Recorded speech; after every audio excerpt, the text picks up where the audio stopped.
welcome to the stream. Hopefully I got this all sorted out. Trying to do horizontal now. I'm gonna go ahead and get started. Today's goal is to just go ahead and mow. It's been over a week since I mowed. Grass has grown just a little bit. We've been getting to cold temperatures. There's really not much going on in the lawn anymore. So I'm gonna do a little cleanup. I got some leaves coming around from the trees. And the end goal of today is to perhaps get down Carbon Pro G and a half bag of Lebanon Stress 12024. And if time permits, I may do my fungicide, which I need to do.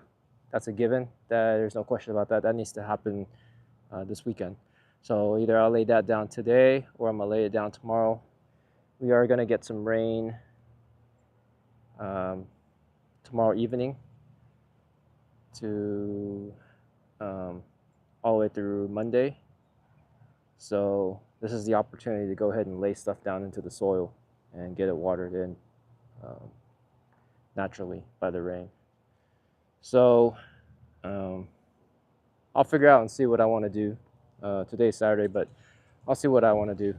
I'm either going to lay everything down today and then sit back and relax tomorrow and watch some football, or I will continue tomorrow morning and then let the rain take care of the rest in the evening. But I got everything all out, so I'm about to get started here on the mow. Get that done first. You can see the colors is fading, so there's really not much left. Hopefully I can still see the stripes, but we'll see.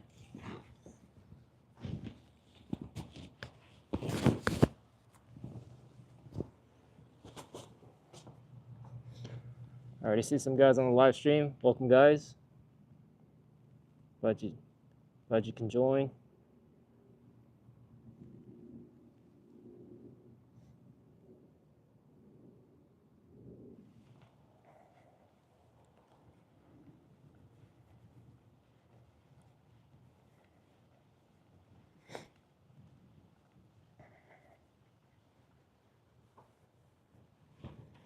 Haven't cranked this up for over a week now. Hopefully this starts up. Well, first crank. Reliable. Get my gloves and get ready to go.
Having to rely on the old stripe pattern because I can't really see the stripes anymore.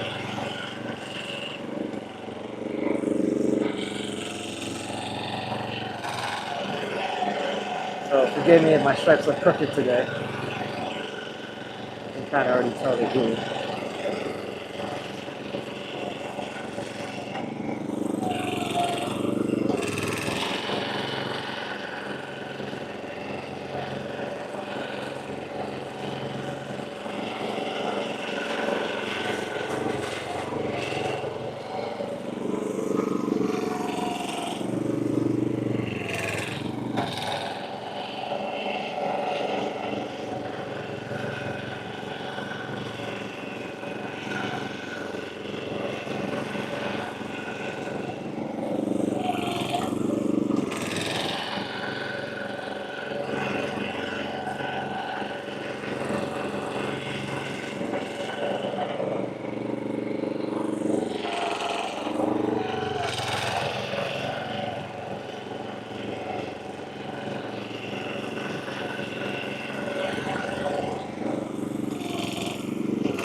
You guys been wondering what kind of temperatures we've been getting here.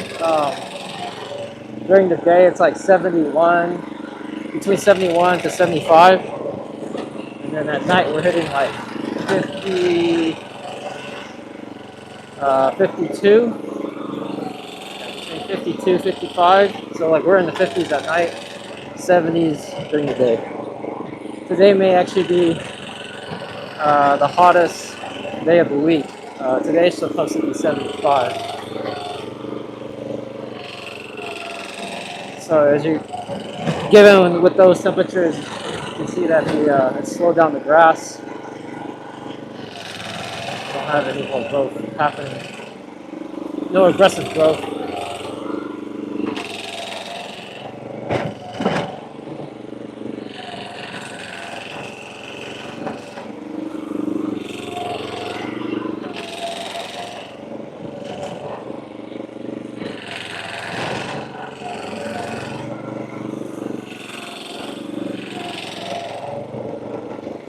Go one more around this way, straighten out my stripes.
double check the stream. Make sure you guys are getting an angle so you can see stuff.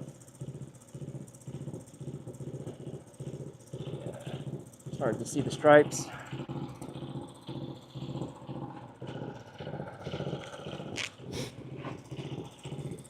Pull up the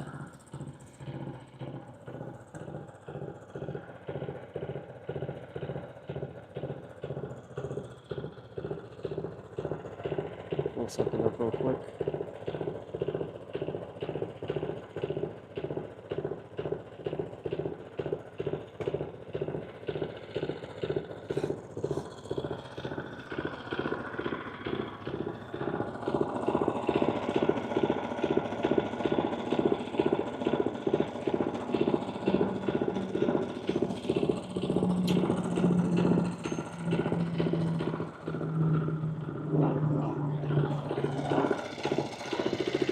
Oh, let me show you guys the how much I taken off here.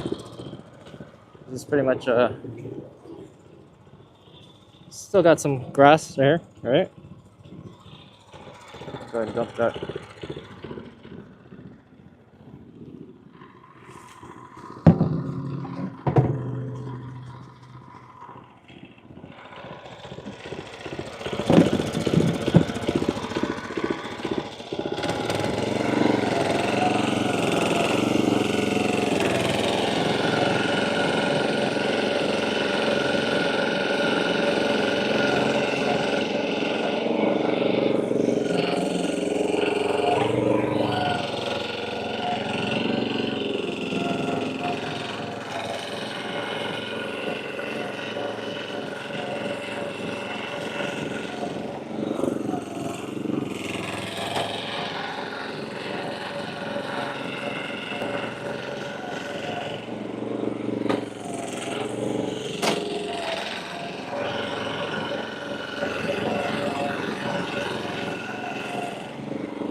All right.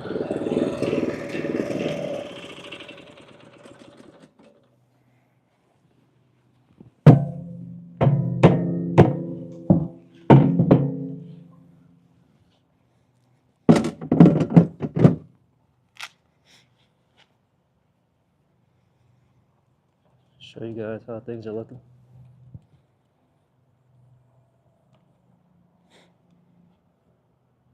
Yeah, you're not going to see very much stripe action. All right, get onto this section here.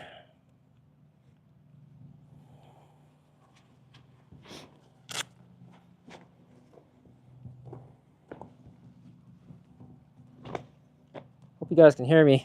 I got this set on horizontal, so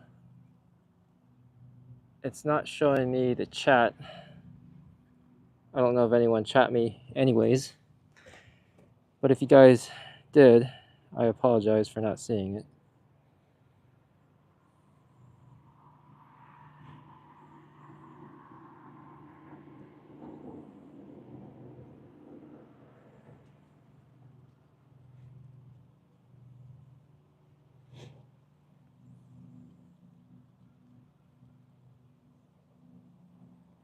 What's up, Geo Mark? I see you now.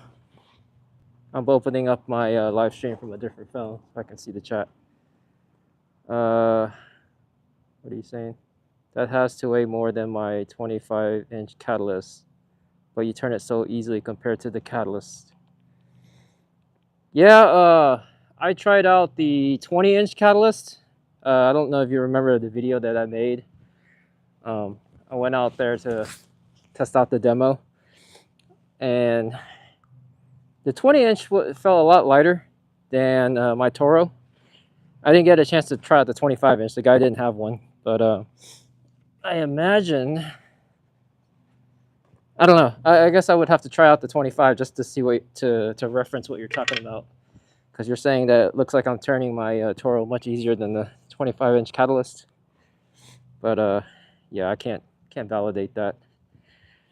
I would like to try out the 25-inch catalyst. I was actually considering it at one point because I need a verticutter, and I figured if I'm going to get one, I might as well get one that also mows. I mean, I would not get rid of my Toro. I would still keep it, but I would just have a backup machine. So I would have the catalyst doing more of the heavy lifting with the verticutting. And then as far as the mowing, I would still do the Toro. And given the size of my lawn, yes, I would want to get a 25-inch version of that. But yeah, we'll see next season. I don't know exactly what I'm going to do yet.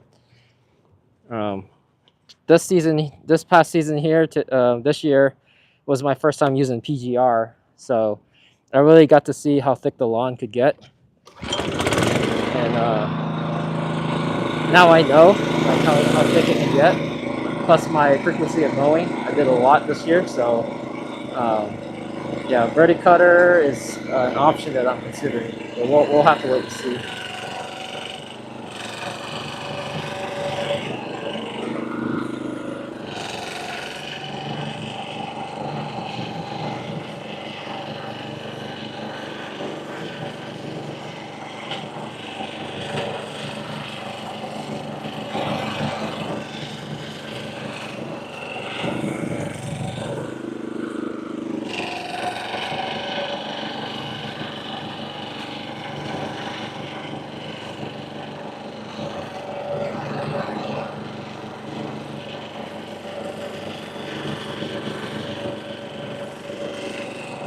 But don't get me wrong, this machine is heavy.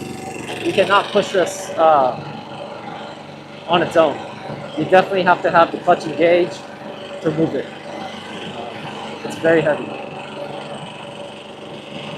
And at least for the 20-inch catalyst, when I was demoing it, that one was easy to push without having the clutch engaged. So I don't know how the 25-inch model would be, but I would assume that it'd be a lot lighter than the screens mower.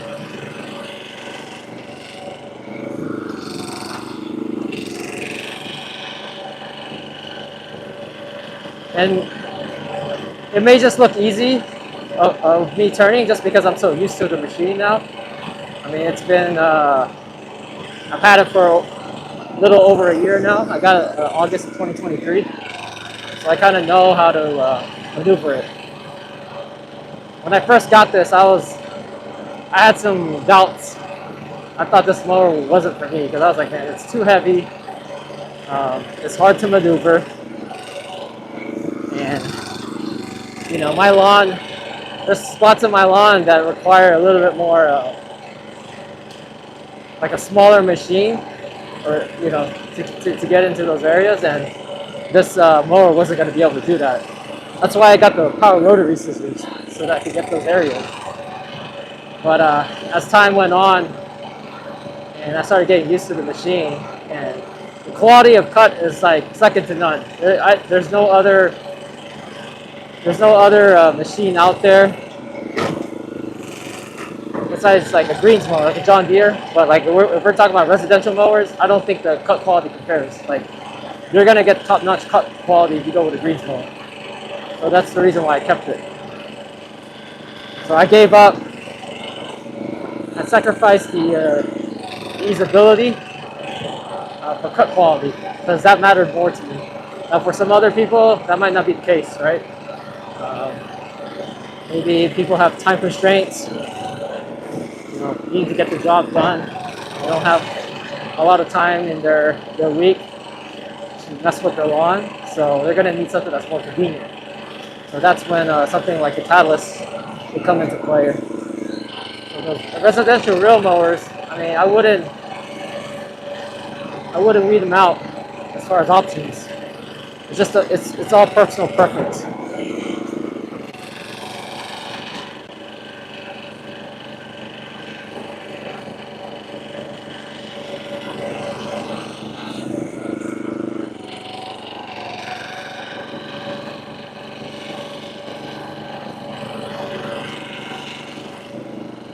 Make sure you guys can see me.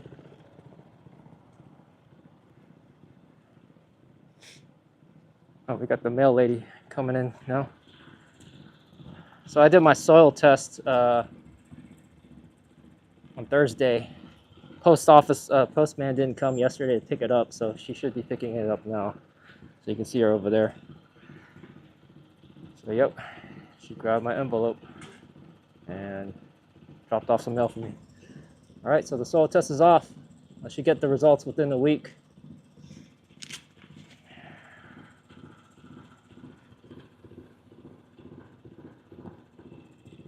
Chat.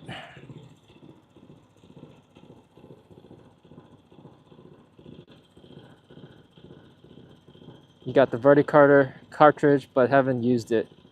Wait until next spring to try it on your zoysia. I'm cutting zoysia at 1.2 inches. That's cool, man. Yeah, zoysia. So, if you've been watching my channel, like I've got some areas, like over here by the neighbor's tree. So I don't know if you can see it on the camera, but where I'm standing, this is my yard right here, and then right over here is my neighbor's yard. And I can't get these bare areas to grow. Like I can't get grass to grow here because of the shade from coming from the neighbor's tree. So I'm considering maybe putting some zoysia in here, so that at least it can at least match up with the lawn, because it looks kind of ridiculous having these bare spots. You know, everything looks so good, and then you come over here to the edge on the side of my lawn and you're like, what the heck's going on, you know? So yeah, that might be something I might look into next season, because that's going to be one of my goals, is to figure out what I'm going to do those bare areas, because I want to get those taken care of next season.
Got a lot of acorns over here too. I'm having to pick them up as I go. That's one thing I hate about this side of my lawn over here by the neighbor's yard, is because all the acorns that fall from their tree. it's just the biggest hassle ever to clean that all up before I mow. Especially when next season comes around and raking it and all that, it's just very annoying. And unfortunately, the guy next door doesn't really care much about the lawn, so we're not really doing much to clean that up or do anything. So I'm kind of just like pushing the stuff over to their side. And they don't really care about it either that I'm doing that. They don't even know. They got St. Augustine. I'm over here with Bermuda. Matter of fact, I think I'm like maybe the third house in this neighborhood that has Bermuda. A lot of the houses here, they all have St. Augustine.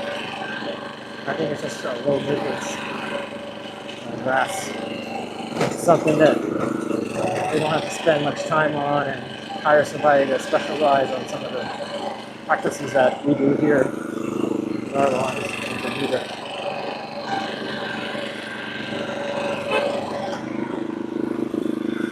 How's it going? How you like the new house? What's that? How you like the new house? I like it. Okay, how's your pop doing? He's doing good. Is he living here too? Not yet. Oh, okay.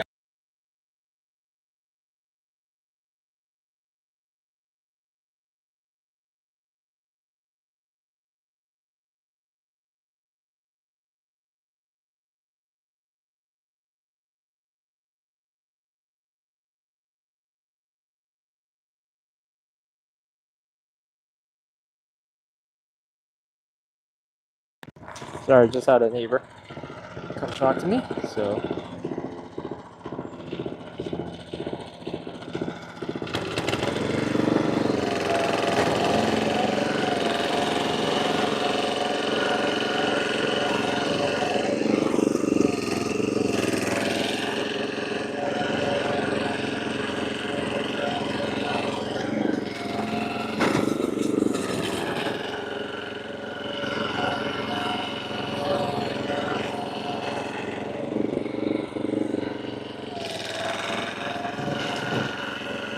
Yeah, I got a lot of neighbors come by and ask me, like, how do I get the grass like this? And I told them it's all in the machine.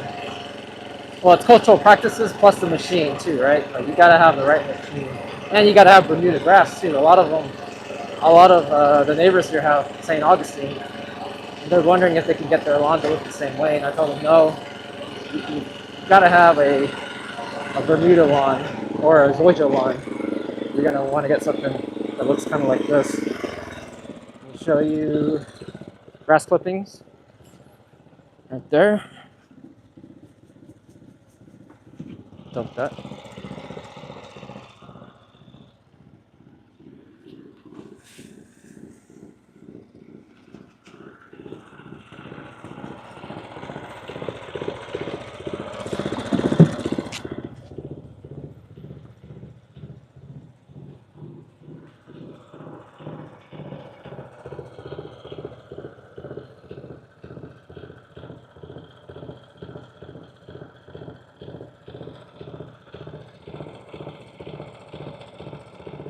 The split rollers on the Kailas are stiff as far as rolling independently. I'm hoping they loosen up with use.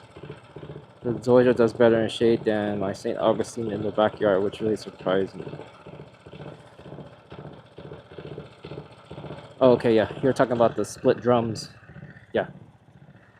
Yeah, those rubber drums, you know what? So the Rolex, right?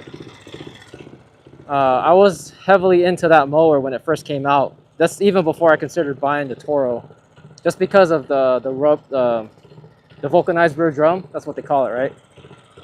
Because I was looking at Hudson Star, and I was just amazed by how well the Hudson Star cut grass, and I was mainly in how it striped. And I was mainly basing that off of the rubber, the vulcanized rear drum.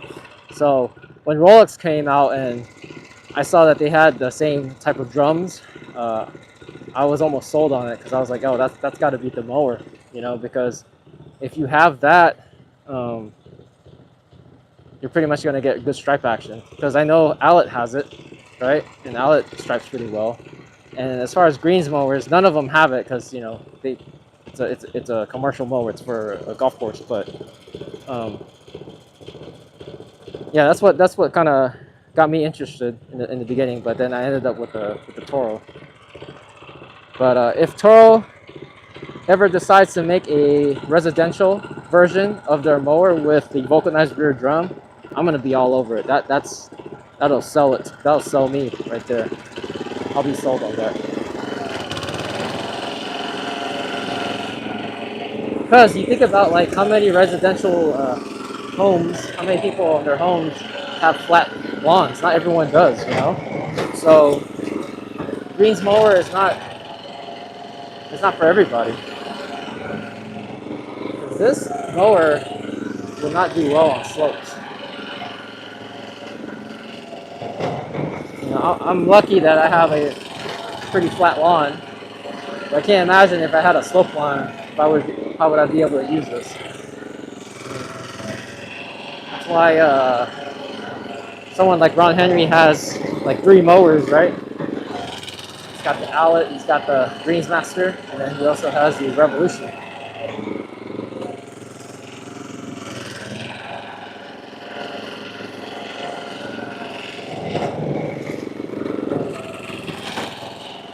But when Rolex came out here and we were demoing, I thought the cut quality wasn't too bad. I mean, I could not tell the difference between, I mean, I could, but you could barely tell the difference between the cut quality with that mower versus this mower. If you're kind of new to real mowing, let's say you've never real mowed before and you end up getting the Rolex. I mean, you're not going to even notice. I mean, it'll automatically look good to you when you start mowing more often with it. But then when you get down to the greens mower, there'll be details that you look into in your lawn and you'll notice the difference. But if you're looking at it from like the street level or from far away, you're not going to be able to tell.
And Geo Mark, I would say maybe it will just take some time for the rear drums to break in for you.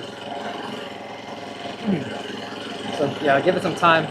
I'm not sure how long you've had it, but I would at least give it a season, like 1 full year, just to see how it pans out. And then after a full season, you can make a decision of whether you like that mower or not. But in my opinion, I would love to have that mower just for the fact of the rotor cutter, because that was something I was desperately needing earlier this summer.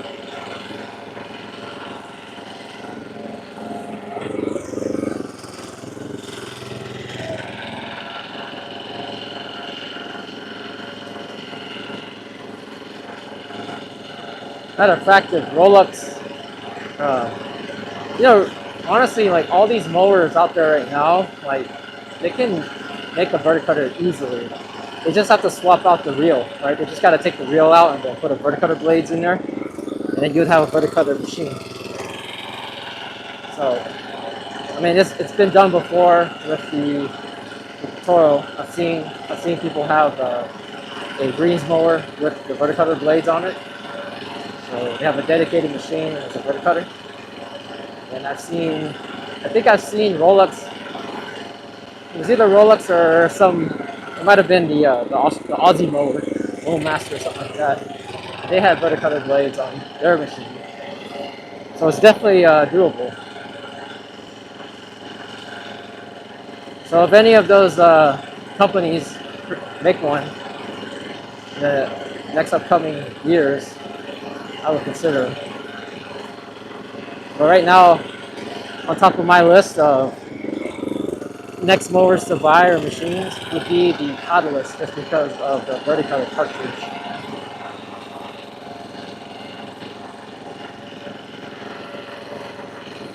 And I also do like the fact that they have like a grooming cartridge where you can,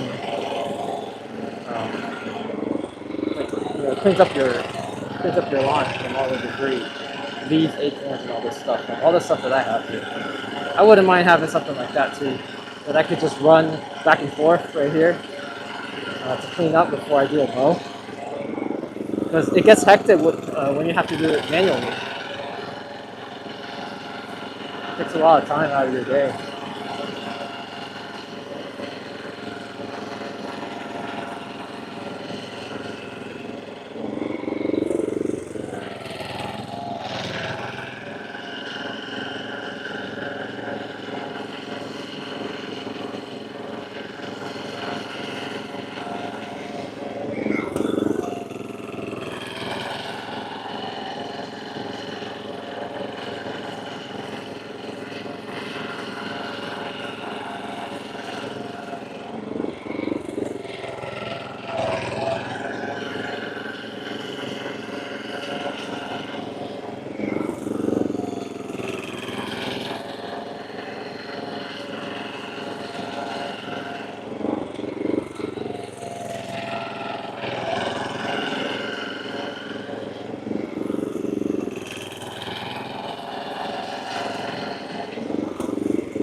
Do my perimeter pass here.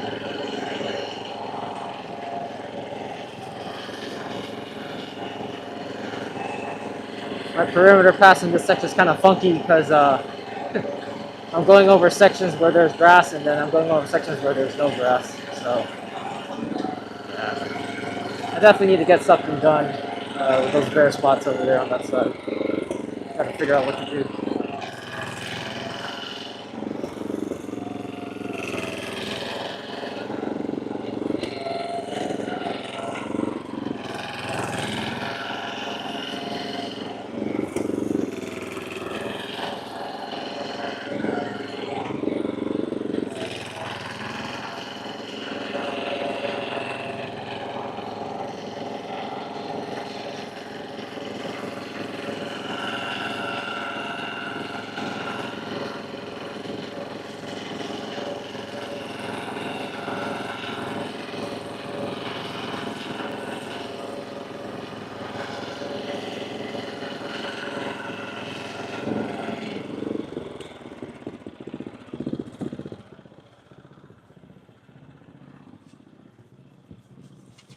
Mostly leaves, a little bit of grass clippings.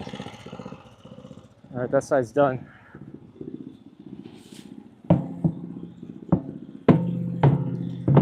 I think after Sunday, tomorrow, it's gonna get colder. I think we're gonna start having temperatures in the 40s. And then during the day, we're gonna have temperatures in the 60s.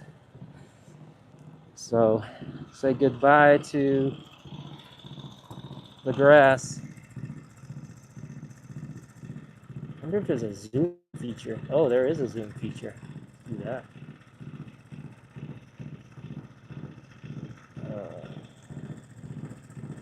Let's see. Hold on.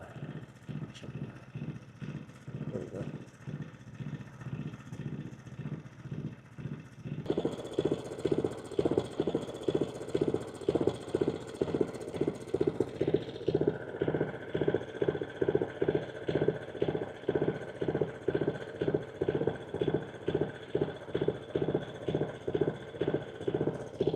Oh, okay. Wow. So you got a lot of machines. 30-year-old commercial snapper with pack and sack, super recycler for St. Augustine, McLean, Greens, the GR 25-inch. Yeah, that's the That's the greenskeeper, right? Or no. I guess the greenskeeper would be the GK. So you got the GR. Catalyst 25-inch, Billy Goat, lawn vacuum, Billy Goat plugger, John Deere, and John Deere 1025R and belly mower. Below the acorns and the twigs. Yeah, that's something I could do too. I just need to get a stronger blower. I just have the battery power blower. I need to get like one of the still ones that has more horsepower.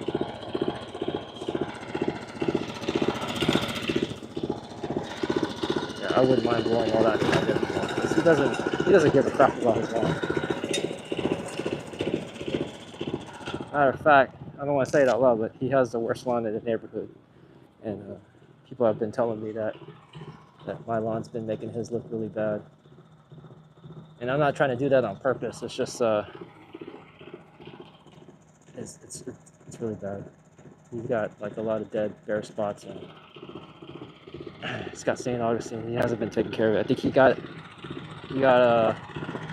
fungus in his lawn too.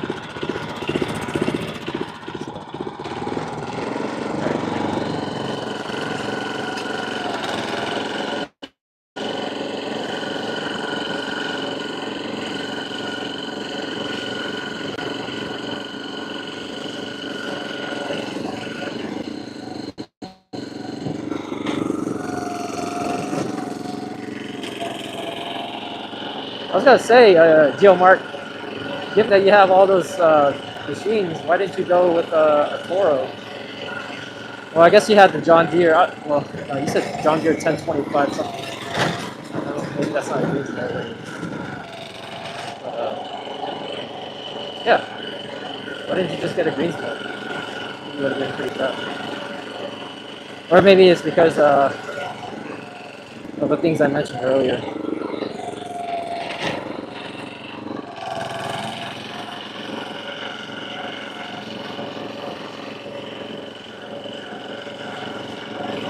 I'll tell you what, though, it's hard to see the stripes right now.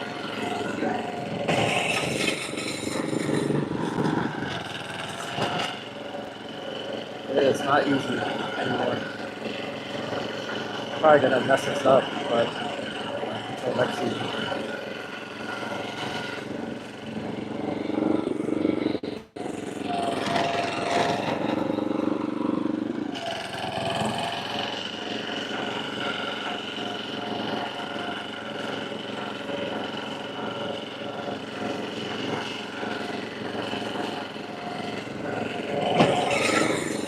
I like that I'm still cutting grass. At least I'm not just mowing for no reason. I'm actually cleaning up the lawn.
know if you guys can see those stripes.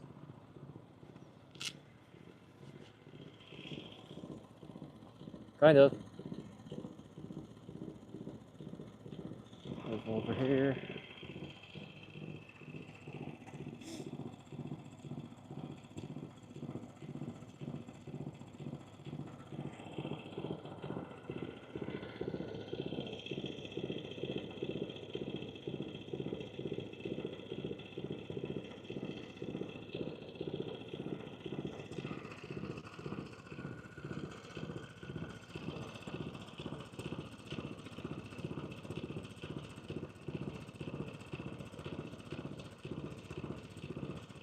Okay. So you got 2 acres and desperately need to be leveled.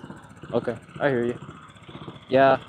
I mean, I have a total of 2.9 acres. I actually don't even do the stuff in the back. I have a Cub Cadet. I used to have a Toro riding mower, but it broke down. It was super old mower. It was like in the 90s. So I got rid of that and then got a Cub Cadet and use that in the back. I mean, someday, one of these days, I may put the greens mower back there, but it definitely is going to have to go through the same regimen that I did on the front with leveling and all that stuff. So yeah, I don't know. I don't think I'd have time for that. I would honestly get a riding greens mower, you know, like a, I don't even know what they call that, Turfplex or something like that. That's what I would do. And then I would consider doing real mowing in the back. But as for now, I'm not gonna do it.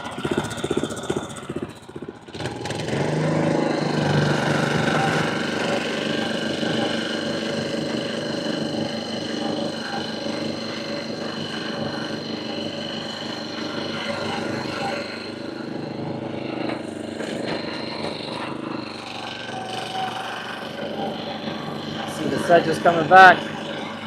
Most annoying thing in the world for me. No matter how many times I apply certainty on the lawn, it just come back. I mean, they come back literally like a month later. It's like there's no permanent solution for this. I do have a Dismiss, which I had tried over the summer and burnt my lawn, so I was just gonna wait till temperatures cool down to try it again. So this would be a good time to use it. So I'll find some time to perhaps lay it down. I might just do a blanket spray. I heard there's some residual value to it if you put it in your lawn.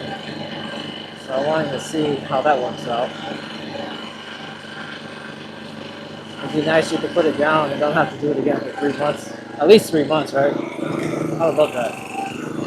Instead of having to spray my lawn with certainty every month. It becomes a bit annoying. I don't know if you saw the video that I made where I was out for 3 weeks. I was out for 3 weeks and I almost didn't mow for a month. Yeah, all the sedge just came back. It was like I had the blanket spray nearly like almost the whole lawn to get rid of all the sedges. You gotta think about like how many times I sprayed certainty on my lawn this year. If I were to count, I would say roughly around 6 times. That's more than what a lot of other people I think do.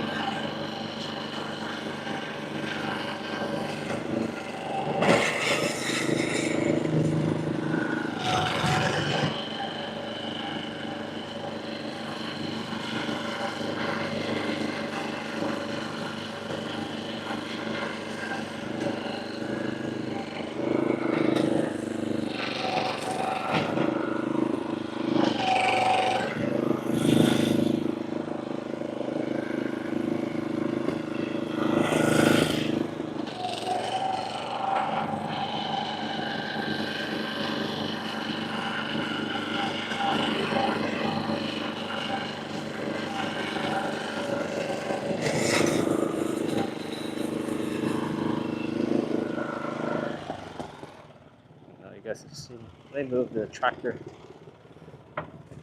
Ugh.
out for those. I've actually ran over acorns a few times, but it didn't do anything to the mower. So I feel like they're not as bad as people say. I mean, they're coming from the oak trees. Maybe I'm just getting lucky. I don't want to say they don't really do anything, but maybe they do.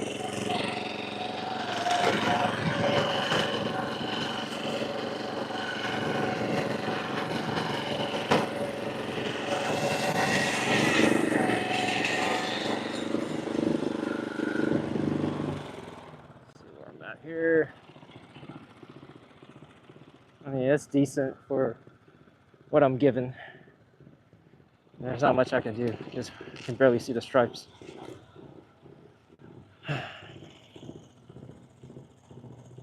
Zoom out.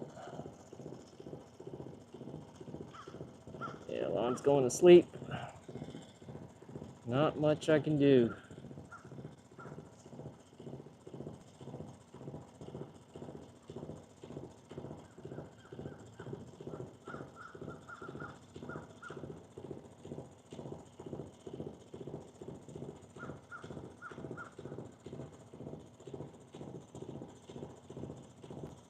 Okay, John Deere 1025R is the Sun Compact tractor. Okay, similar to the Kubota.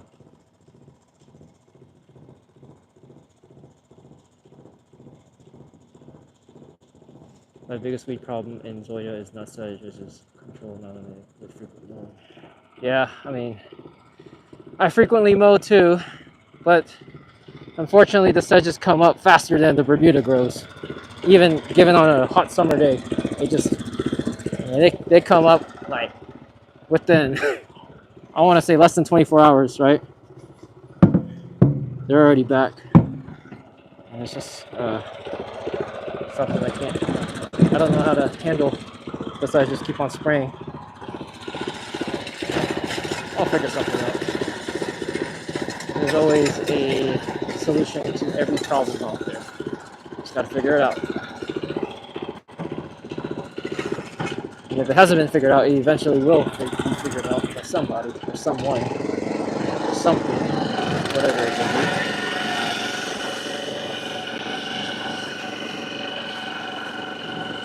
I don't know if you hear this winding sound that I'm getting with the mower. I think one of my bearings is going out.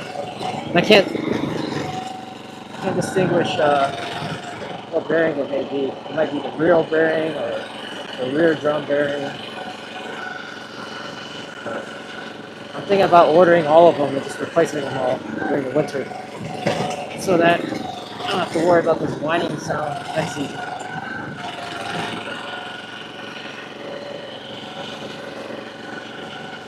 One thing I like about Toro, John Deere, just the greens mowers in general, is that there's a lot, it's a large community of people who use them.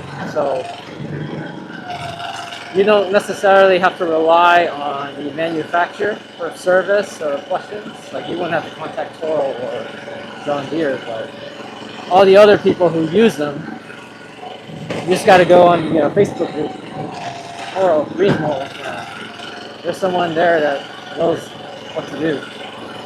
So there's a large amount of information out there to help you maintain your mower and fix it. That's what I like. When you're buying something like a Lebanon mower, such as what's out there now, you're more tied down to the manufacturer to support your issues.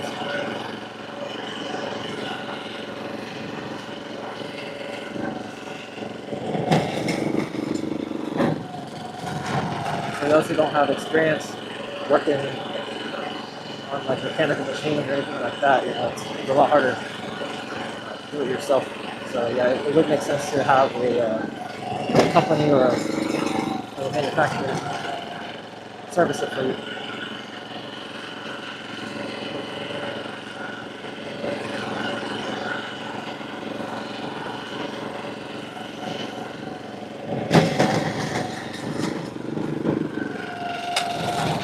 I would pull the camera down here to show you my stripes here, but network connection is very weak. So I'll pull the camera down this way. So I'm just moving it over there.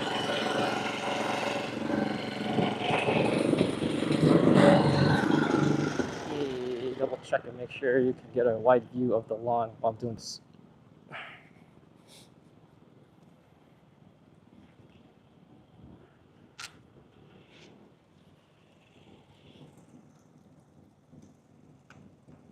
There we go.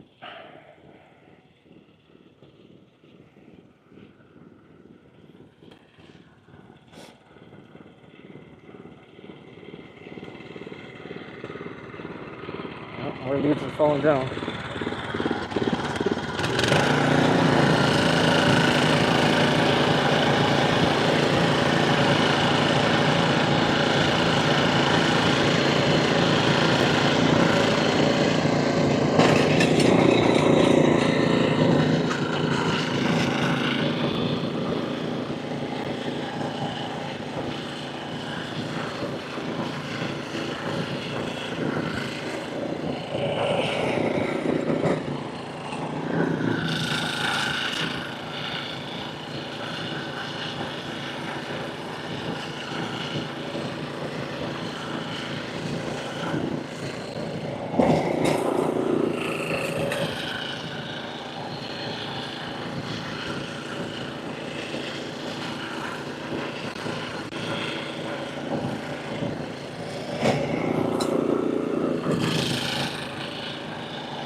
Some garbage here.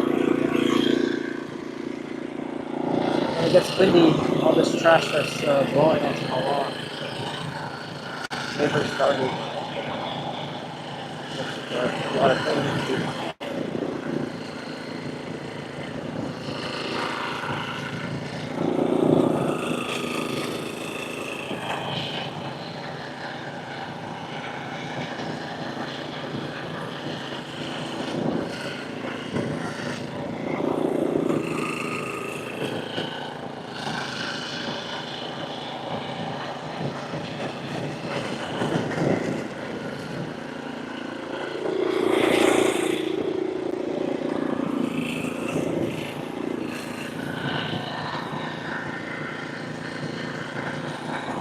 The one thing that makes me think it's the reel bearing is because when I don't have the reel engaged, you don't hear that whining sound. And it only happens when like I go off into the concrete with the reel engaged, and then I'm like rolling with the drum. But if I have the reel disengaged and I'm going on the concrete to kind of go to a different section, you will not hear that sound. So for example, here it is, without the reel engaged, you don't hear anything. But if I were to engage the reel while I'm pushing this, it will make sure I hear that noise.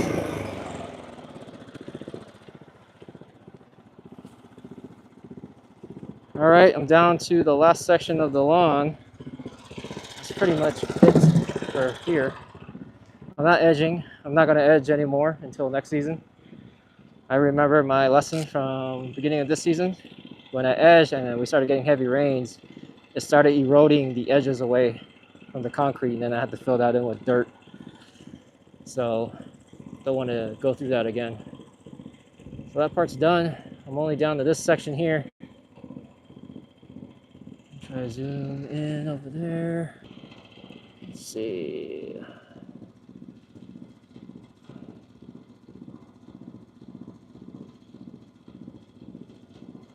Stripe's looking good. Appreciate it, Mark.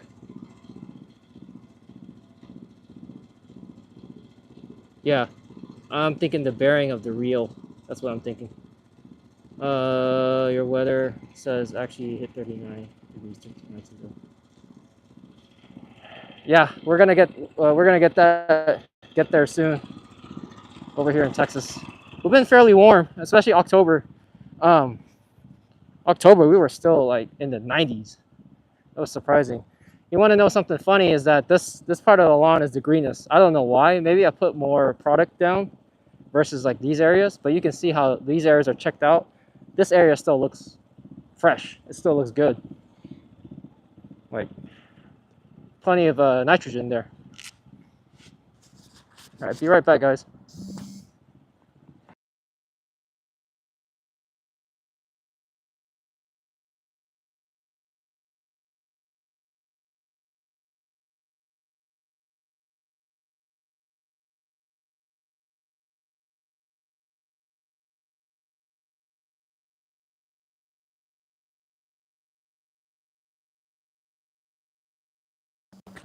Got my son here on live stream. Hey boy, come here. Yeah, daddy's live streaming. Just give me 1 second. Gotta chase my son down. He's about to go out with mom. Wave to the camera. Wave to the live stream.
Alrighty, sorry about that.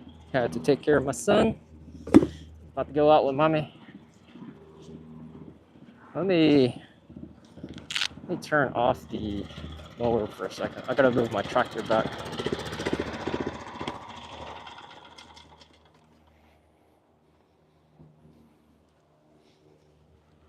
Yeah.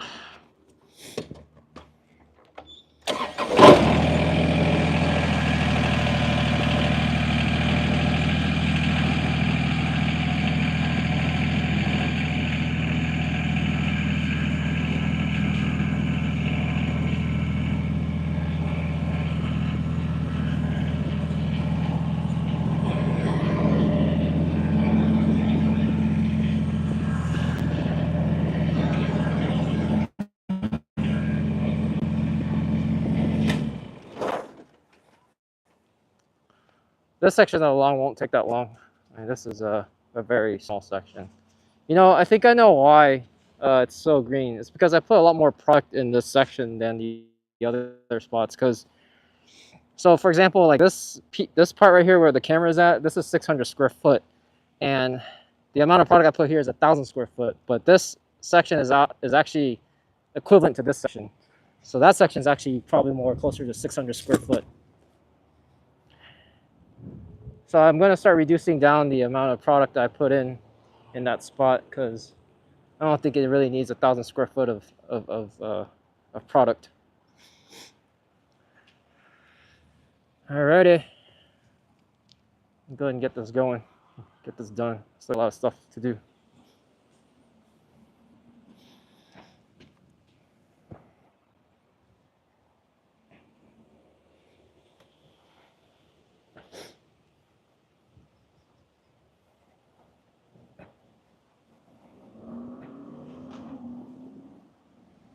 After I'm done with this mow, I'm going to do Carbon Pro G, half bag of 12024, and then I shall decide if I'm going to lay down Turfplex or Nutrisolve.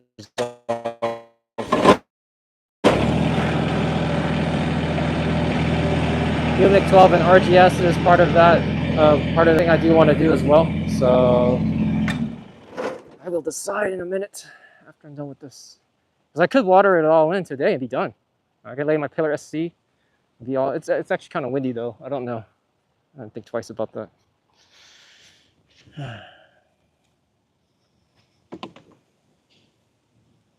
Well, honestly, I think I could actually get it all done today. That way I don't have to do anything tomorrow. It'd be a hassle to come back out here tomorrow morning and just start watering in all this stuff with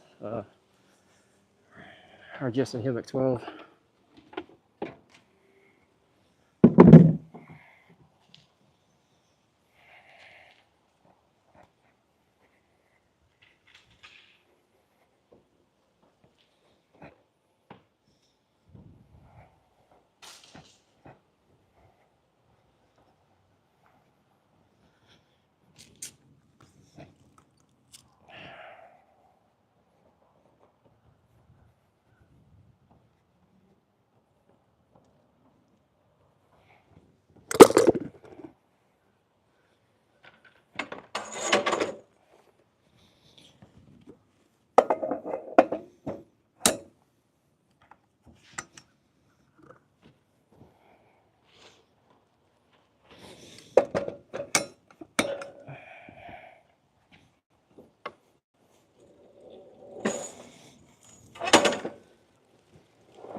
Surprising how green the grass is on this side. It still looks very healthy.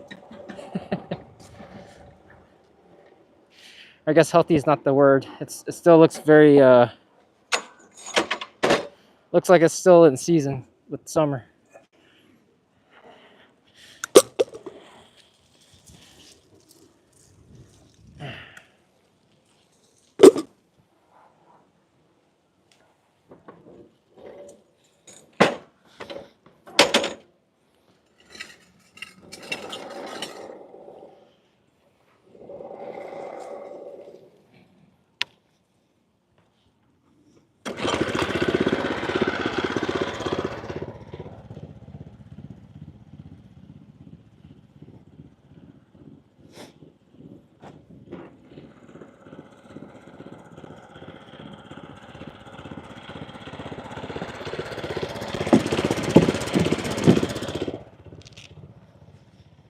Double check the camera, make sure you can see me.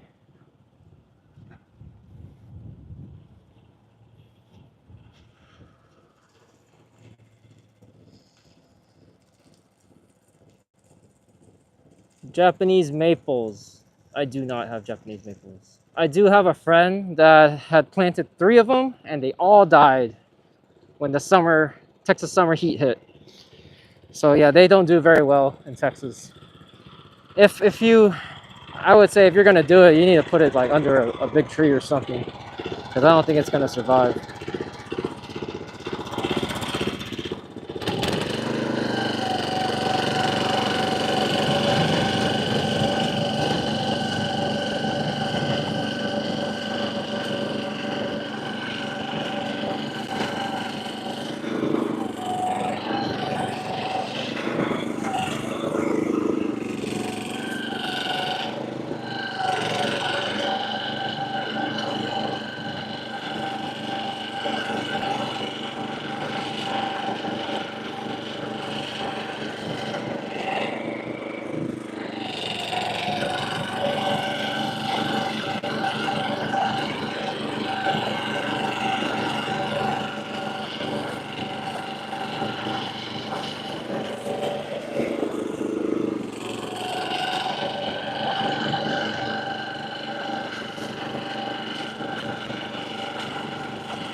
I keep looking over there because I think I missed a stripe. I think I'm gonna have to go over it again.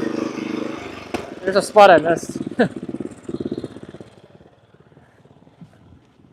I wish I could bring the camera down over here and show you, but the stripes actually look pretty distinct from this view on the center lawn, and I can actually see one of the stripes that I missed. It doesn't look apparent, like it doesn't look very burned in, so I'm gonna go over there real quick and put that in, or mow it real quick.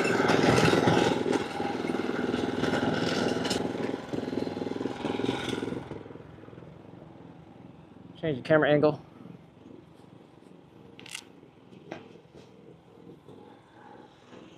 Hope I'm doing okay on battery.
To be honest with you, I actually forgot to mow the, the top section of the yard, so that's why the stripes weren't appearing. I was mowing down there by the curb, and then when I came back up here, I thought I was done.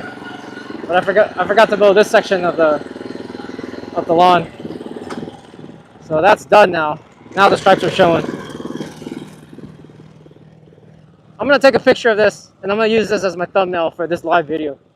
You can see, and the stripes. It looks good. Even though the color is gone, you can see the stripes. Very, very, very distinct. I like it. It looks really good.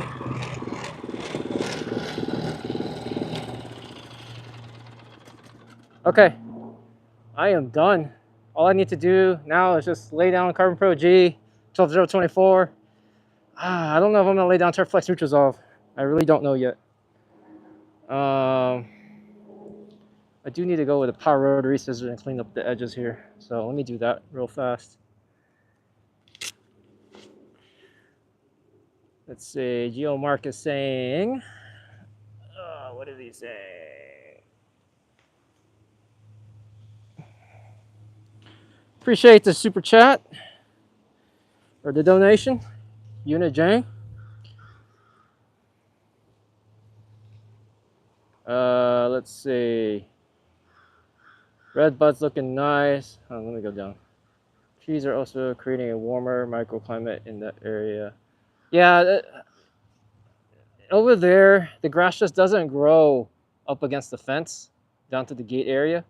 So I'm trying to find something that I want to plant there. Like I don't know if you heard of Mondo grass, but there's one that's called dwarf Mondo, and it actually looks pretty nice. It's just like a very short version of a dwarf Mondo, and I was considering maybe starting that around the trees first, just to see how it looks. Because I think those are okay in the shade, and then I'll just keep the Bermuda kind of. I'll have to do a kind of a border line or something to differentiate the two different things that are going on over there in that lawn, that section of the lawn. But yeah, this red bud actually is pretty weak because coming around spring, it does not bloom up very much. And I think one of the reasons is I need to get, let me zoom in here, I need to get that out. So I need to dig all that out because that's the stock mulch that the tree guy, when he planted it, I need to dig all that out and do a live edge around it, and then I think the tree will be a lot more healthy.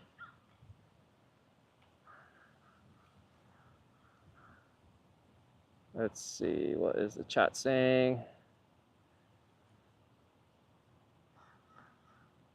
My brothers have two nice blood good Japanese maple specimens in Dallas. Both are 15 feet tall and doing well in afternoon shade. Okay, that's good. I will look into the Japanese maples because that's something I was actually looking into quite some time. Like when I first moved in to the house, I was looking at trees and trying to consider what to plant into the landscaping of around the house, and that was one of them. But I was just worried about the heat that we get in Texas, and given that what my friend told me, how his has died off, I guess he just didn't have it in a good location. Why was everyone stopping?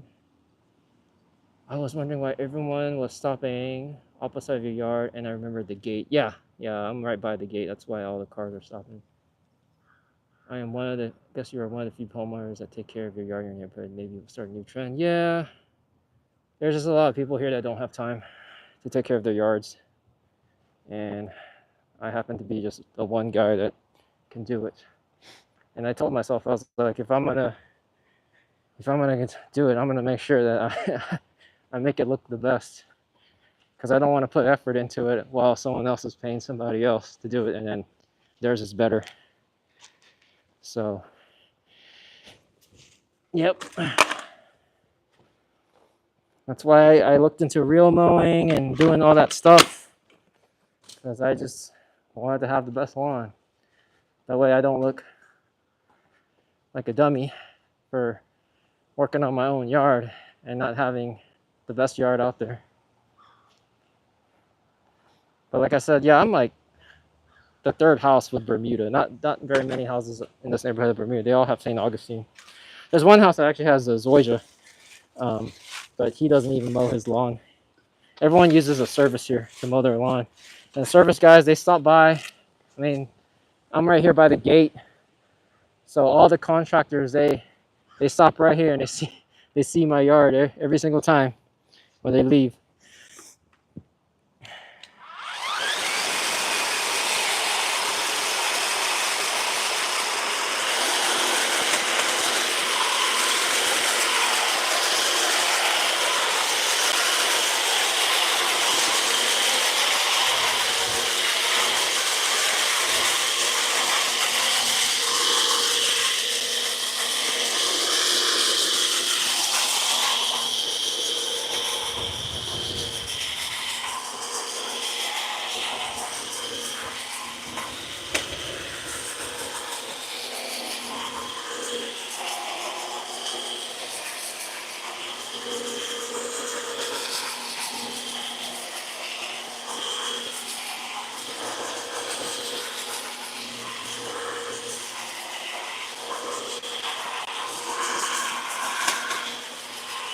Down the road, I may even consider putting mondo grass over here around the edges of the house. Because grass, you can kind of see that the Bermuda is trying to grow, but it doesn't get as much sunlight to make it thrive. Because I have these overhangs here on my house that shade it, so the grass can't really thrive around closer parts of the house. There's some sections of it does well, but not everywhere.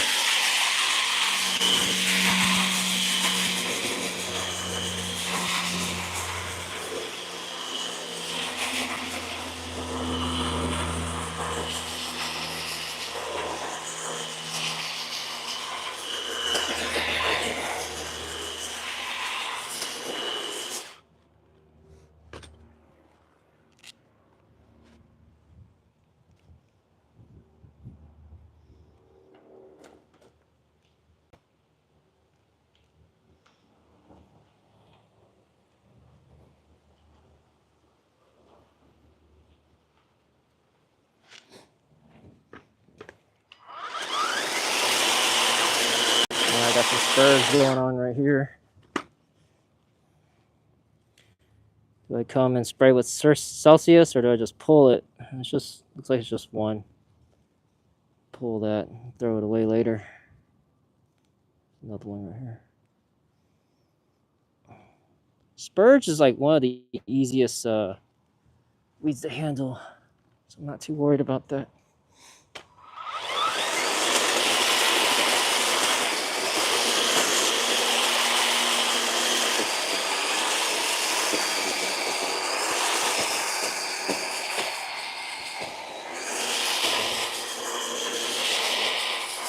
Got some ants coming up here.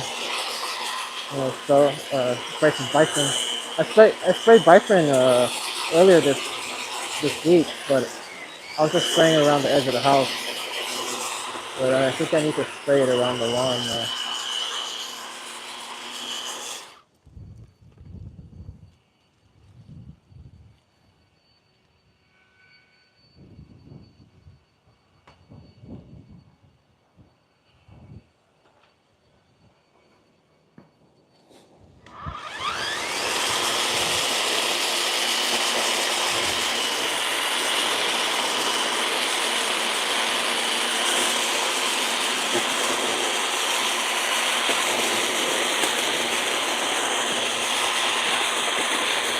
Another thing I want to do is I want to live edge this section here. I want to take this vinyl edge piece out and live edge, but you can see where my bed is a lot higher than my lawn, so I don't think I'm quite ready for that yet.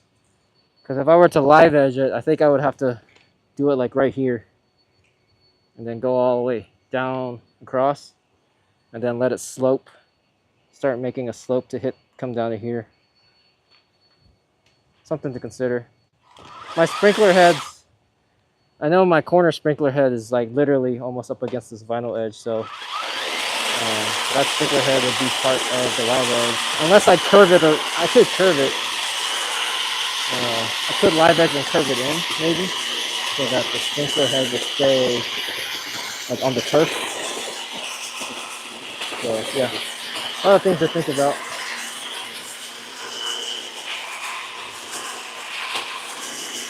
I got a bare spot over here by the fence that doesn't get sunlight, so there's another thing to be thinking about too.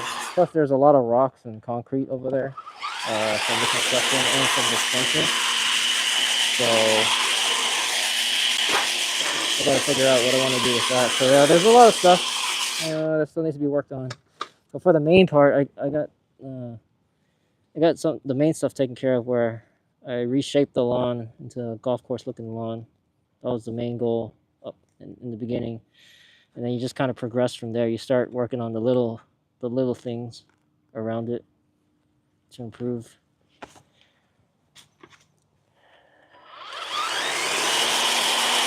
I'm pulling these spurges out, but they're already gone. They can't handle the full temperature.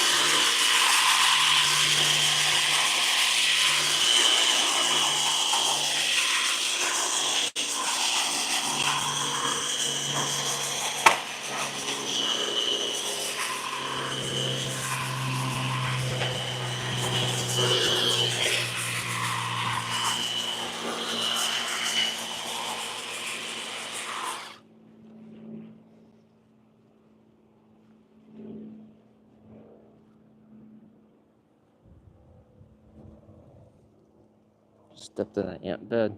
Yeah, I think I need to come in with some bifin. Maybe that's what I'll do after I lay down my Carbon G and fertilizer.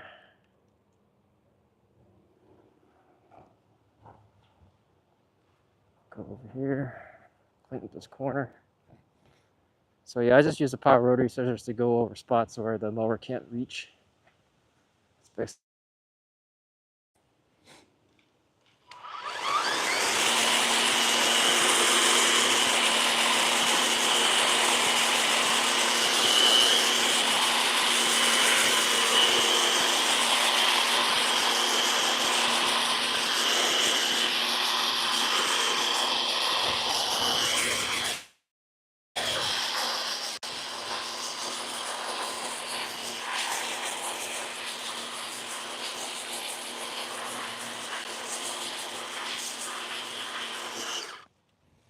I could clean up this edge around the water valve control thing, but I'm gonna leave that alone. I really don't know how heavy it's gonna rain on Sunday evenings, Monday, so just leave it. Leave the edges alone. Don't mess with them. All right, I think I'm done. All I gotta do now is Carbon G and fertilize a little bit.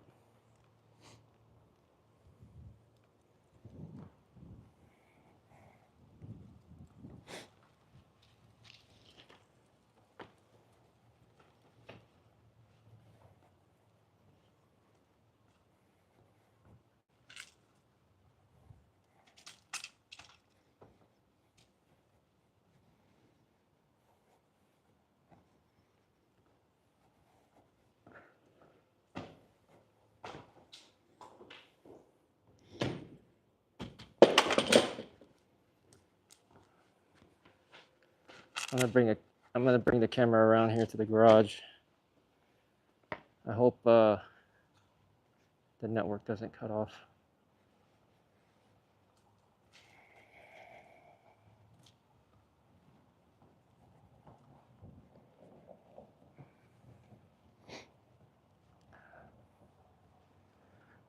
Let's see if I can get the camera to show you stripes over here in the center lawn. It looks really good.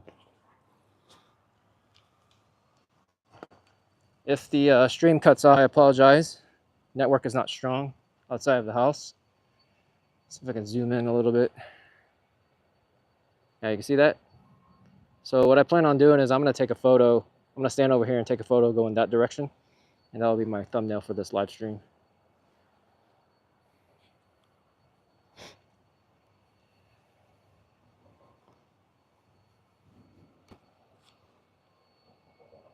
check that out.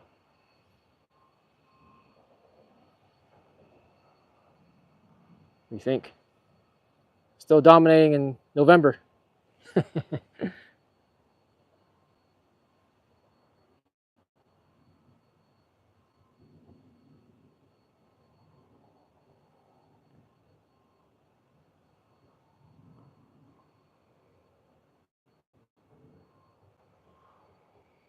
Geo Mark is saying, usually shade oats requires higher height cut regardless of species. My zoysia in deep shade requires over 2-inch blades to survive and a lot of water. Yeah, that's another thing to consider too. I have power rotary scissors on a steel FS91, but it seems the battery trimmers handle them better.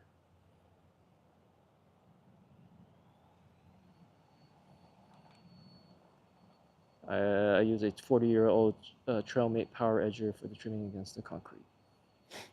Yeah, I just use a Ryobi. I got the Ryobi stick edger, interchangeable. Like I go back and forth on the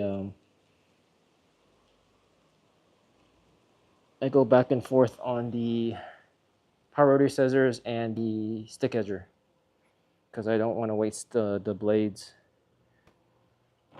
I want to wear out the blades on the power rotary scissors.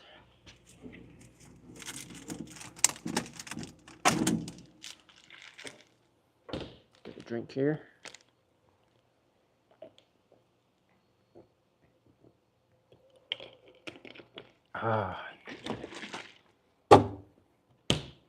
The scale. So like I said earlier, I think that section, the super green area that I was talking about earlier, like I kept on dumping about 1,000 square foot of product there, but honestly I think it's a lot less. I mean, I want to say it's probably around 600 square foot, around the same square footage as what I do over here up by the house. So if I were to measure this out, instead of 6,000 square foot, because that's what I calculate the total amount of product I lay, the 6,000 square foot worth of product. I may just do 5,500, or I could stick to 6,000 and just dump a little bit more in the other sections. We'll see. So if I do 5,500, so I got a 40-pound bag of Carbon Pro G. Divide that by 5.5. That'll put me at 7.27 pounds of product per 1,000. And so the center lawn would get a lot more. The 600 square foot lawn would get a lot more. The L-shaped section would get a lot more. And then the section over here would get the least, which could work. I mean, maybe that's what I'll do. 7.27 pounds per 1,000. So if I'm going to start off on the center lawn, I got 2,000 square foot there. That'll put me at 14.54 pounds.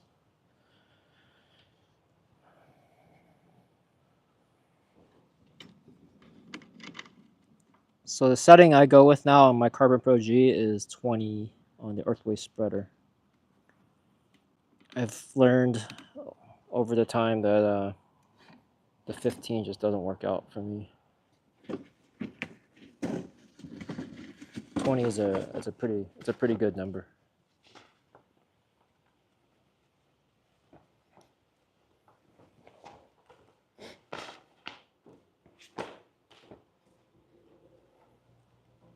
Let me double check the battery. Make sure my battery runs out. Live stream will die. How do I check my battery while I keep the live stream going? Give me just a second.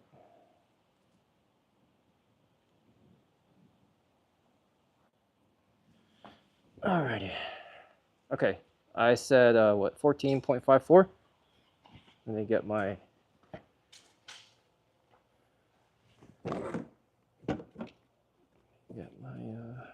containers.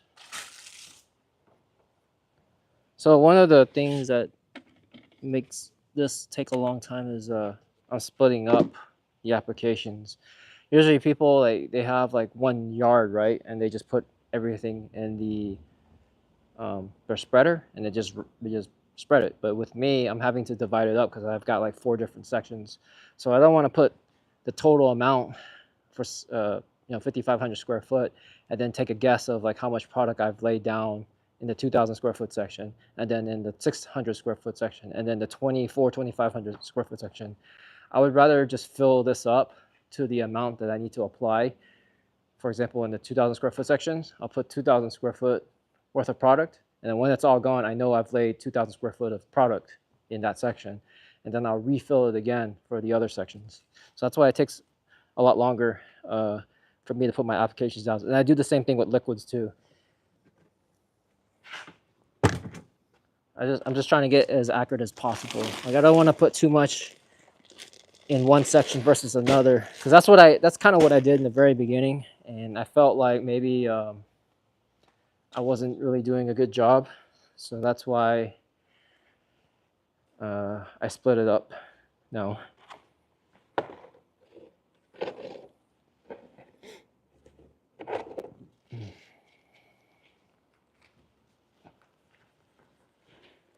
Gloves on.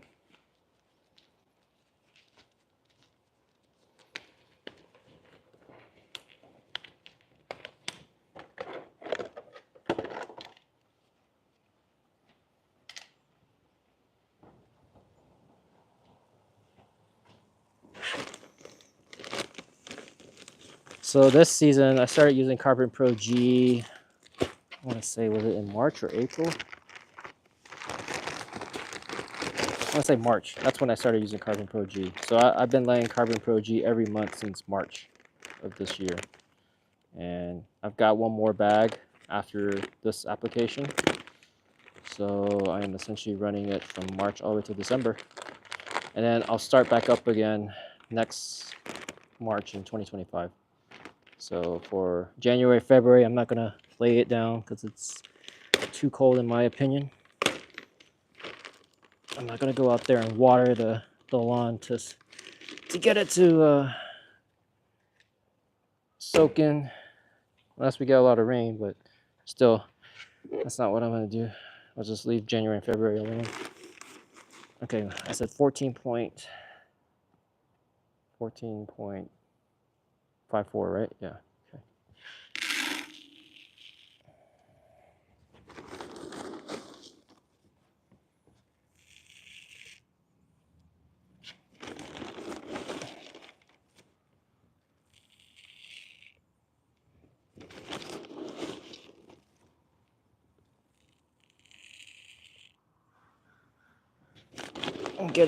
I can get about 7 pounds in here.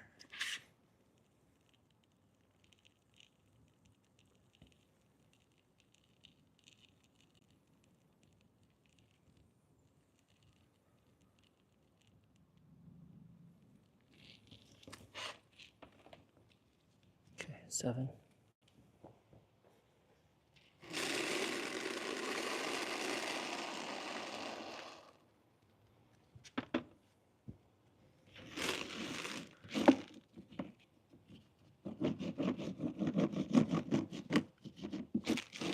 Carbon Pro G is very clumpy. That's one of the cons about this product, is that it's hard to break up. But it is the cheapest biochar compost product to put out on your lawn versus all the other ones that are out there. Humic is expensive. They've got Humic DG by Anderson's. So it's dispersible granule. The moment it gets wet, it disperses. So it gets into the soil a lot faster versus like Carbon Pro G. This one takes a long time. Even after like a good rain, I can still see Carbon Pro G just sitting there in between the blades of the lawn. Let me double check my calculation. I said 14.54, right? Yeah, 14.54. So I just gotta get 7.54 now. I got 7 pounds there and another 7.54. Now we go ahead and lay it down.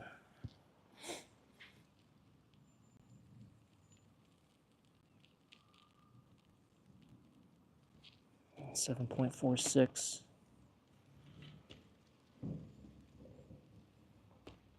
7.532. Okay, it says 7.554. That's close enough right there. Alrighty.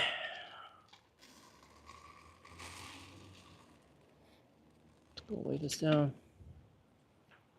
And put the camera out there.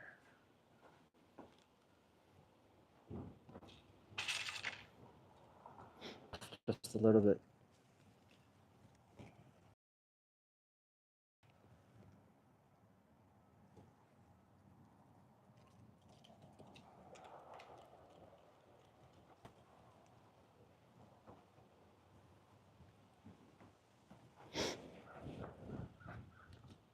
This might be a 4-hour stream. Yeah, it takes me quite a while to do the lawn stuff. Whenever it's the week that I have to lay down like my granules or do the liquid and all that, it does take me like 4 hours. Because I double cut when I mow, right? So that takes longer than usual. You know, usually I should be able to cut those lawn in an hour, but it takes me 2 hours because I double cut.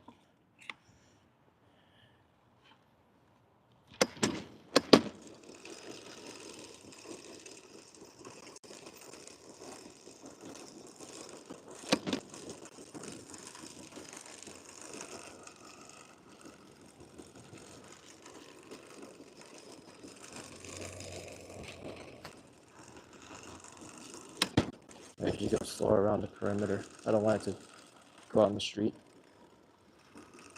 Don't want to waste my product.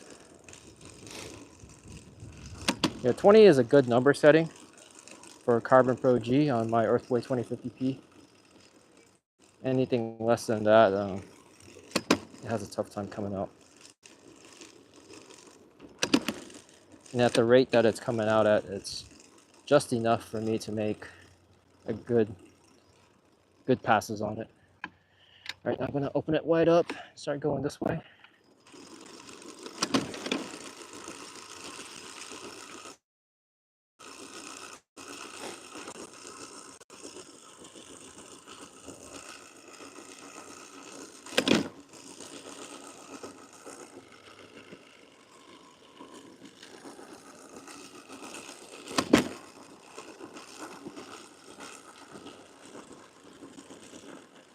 Oh, sorry, must have lost connection.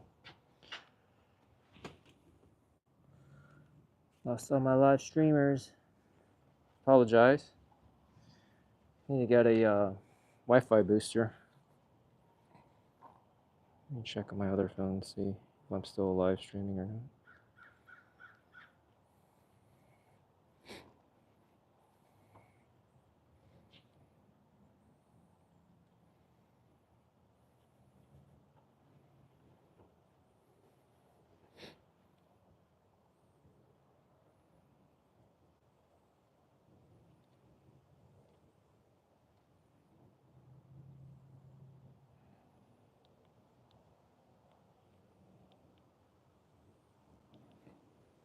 Okay, yeah, looks like I'm live.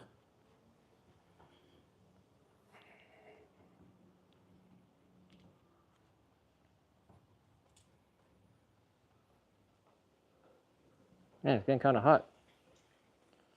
It's only 70-something degrees, but I'm sweating. I am sweating.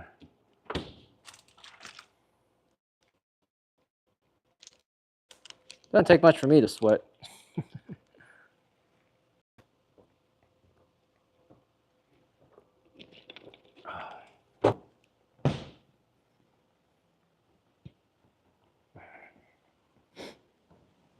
Actually, you know what? I'm just gonna bring the camera over here. I apologize if the stream cuts off again.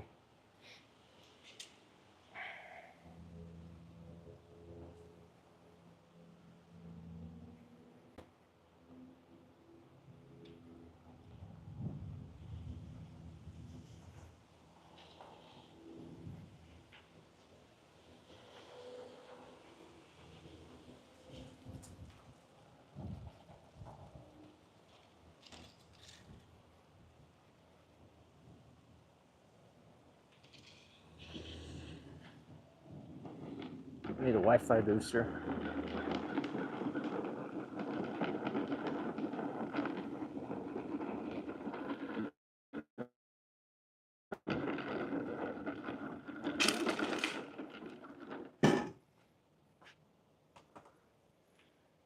All right.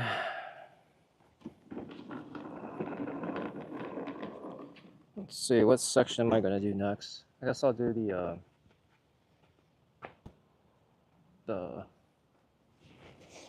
2,500 square foot section, or the 2,400 square foot section. So let me calculate that out.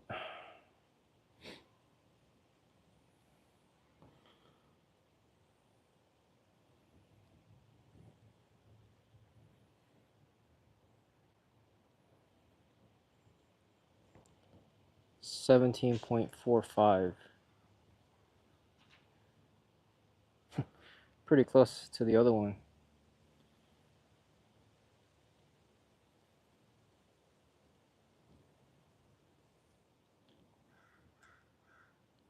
By 3 pounds, actually. Yeah, 17.45. Okay. Let's tear this here.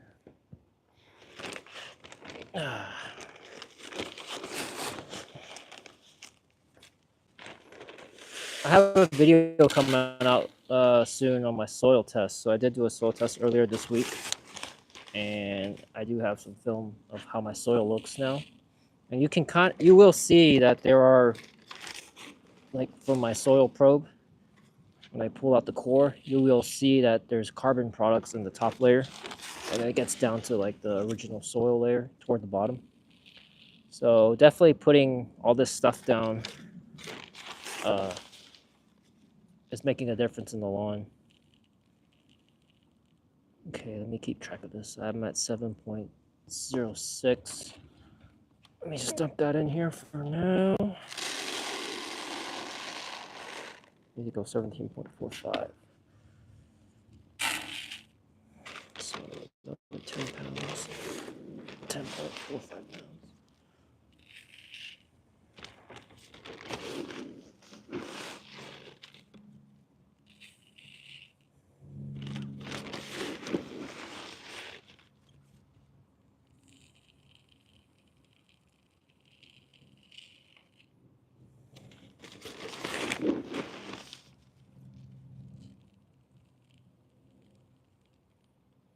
That's another 7 right there, so that's 14.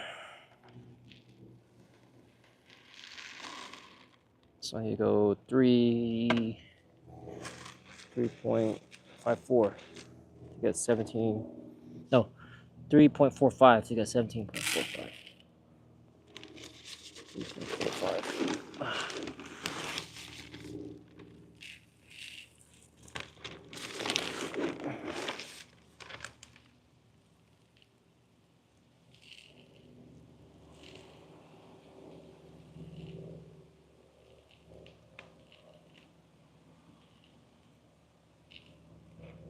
3.43. That's close enough because I was a little bit over on the 7s earlier.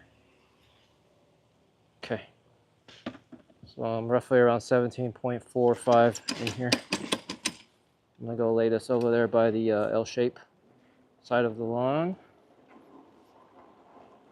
Take the camera with me.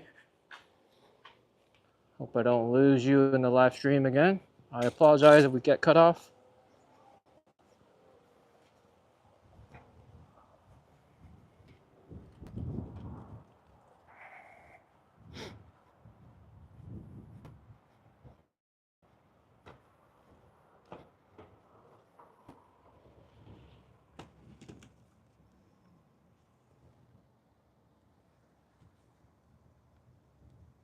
Okay, looks like we're still okay.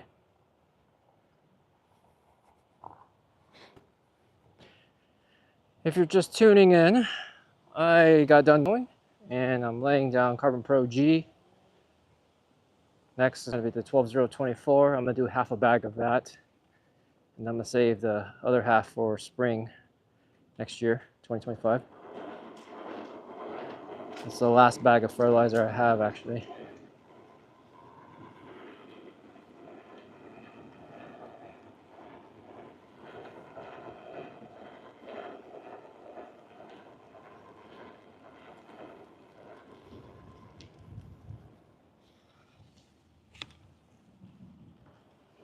And then I will decide whether or not, oh, go this way. I will decide whether or not I will do the Turfplex Nutrisolve. I feel like I'll be wasting product if I do, but I don't know. It'll at least give nutrients to the grass. And that'll be my last time I lay it down anyways. So maybe I should do it. I mean, I won't expect the green up obviously because the grass isn't growing anymore. Temperatures are too cold. But it'll at least give the micronutrients that it needs into the soil, I would assume. Maybe not, because it is absorbed foliar. And if the grass is not active, maybe it's not doing its thing to absorb the nutrients. So that could be not a great idea as well. But what I honestly want to do is just finish out my Nutrisolve because I got a little bit left. And then I'm going to go with something new next year. I haven't decided yet.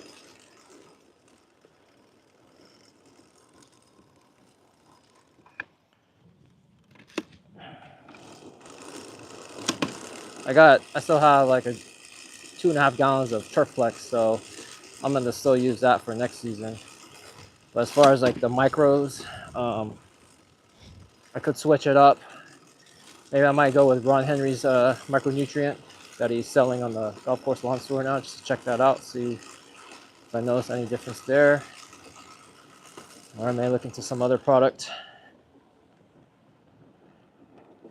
I've used Nutrisolve for 2 years now, and I think the product's pretty good, but I'm always curious to see how other products are. I always like to experiment.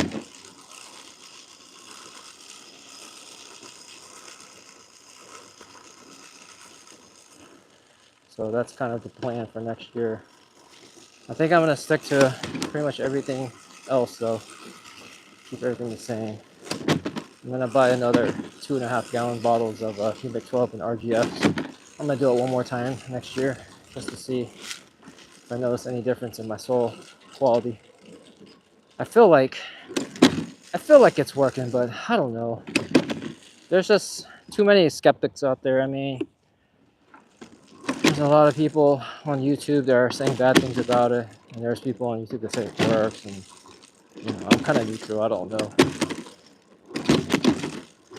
I say this: if you're spending money on it because you believe it works, then I don't think there's anything wrong with that. You know? I mean, it's your own money. But if you're promoting something, you're speaking for the company, and it doesn't work, then that's a problem. Because then you're just false advertising the product. But people I've talked to that use it locally, like in my area, that I talk to on Instagram and Facebook, they swear that it works. So why wouldn't I believe it? Okay, that's done. Just dump this out. Yeah. Okay, we're down to the 600 square foot part, and then I guess I'm gonna call it the 500 square foot part.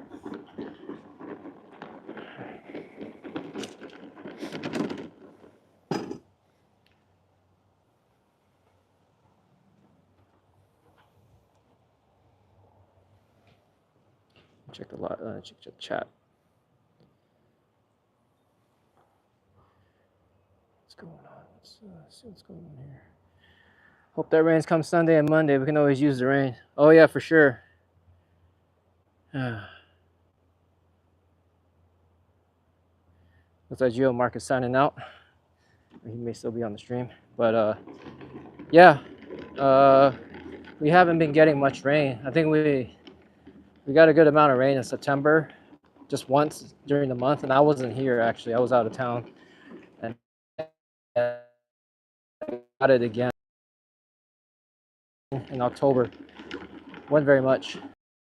A good amount of rain this week or Sunday. So we will find out how things are going. We definitely need the rain. Okay, so I've got 600 square foot and 500 square foot left. Let's see what I need now. It's actually getting hot. 0.6 times 7.27. Oops. 7.27 point. Dang it. 7.27 times 0.6. 4.362. 4.362.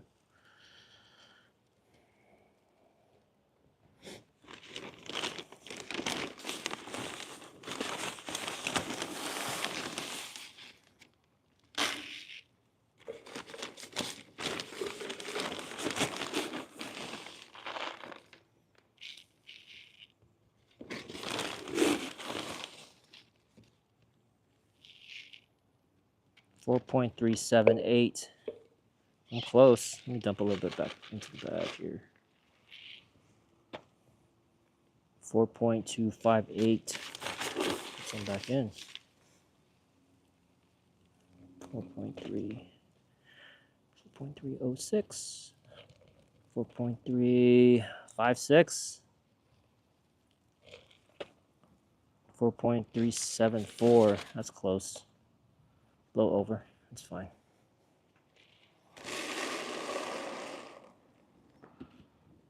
All right. The remaining parts of the bag will go in that section. I call it the 500 square foot section by the tree.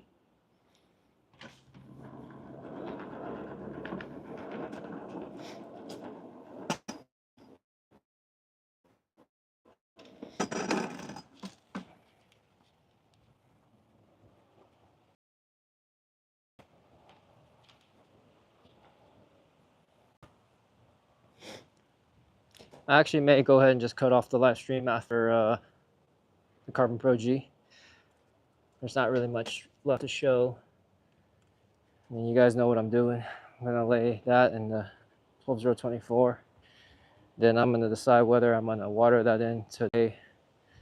The most important thing I do need to lay down for sure is the fungicide. That's the thing that needs to be done. I've already laid down my application last month, and my second app is due this weekend. So I definitely need to get that done, no matter what. So if nothing else can happen, that needs to happen. Everything else is not as important as that.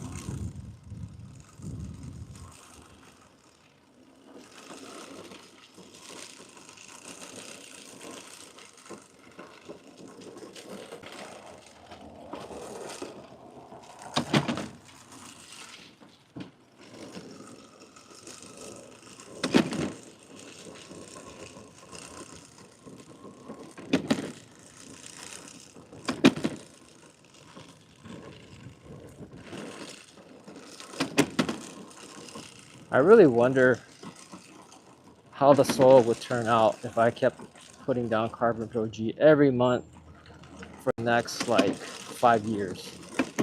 I'd be curious because like I've already recorded a video on how the soil currently looks with the amount of products I put in this year. So let's say I fast forward to 4 to 5 years from now. Is that going to change like dramatically? That's what I'm curious to see. And I'm hoping so. I'm hoping that I get to the point where I don't even have to lay fertilizer anymore. That every year, once we hit summer, the grass is just gonna look nice, lush, and green. I'm not really gonna have to put much. I mean, I think you still need to put nitrogen regardless, but maybe I don't have to put as much of it. Maybe I just do a half a pound a month, quarter pound a month, and it's all nice and green. So I'm hoping. That's the end goal.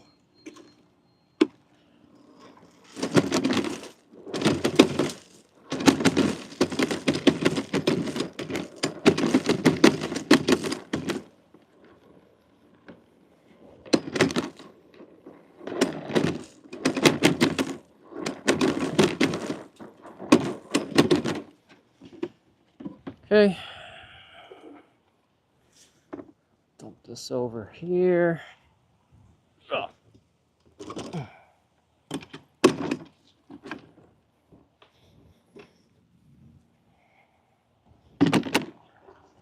Okay, last part. I'm here by this tree.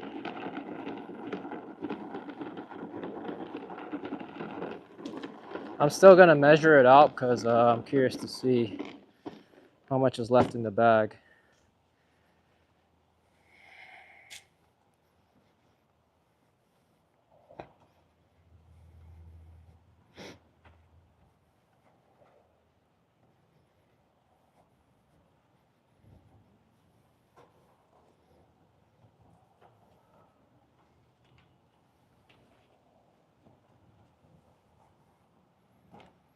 And this will be the last app of the year.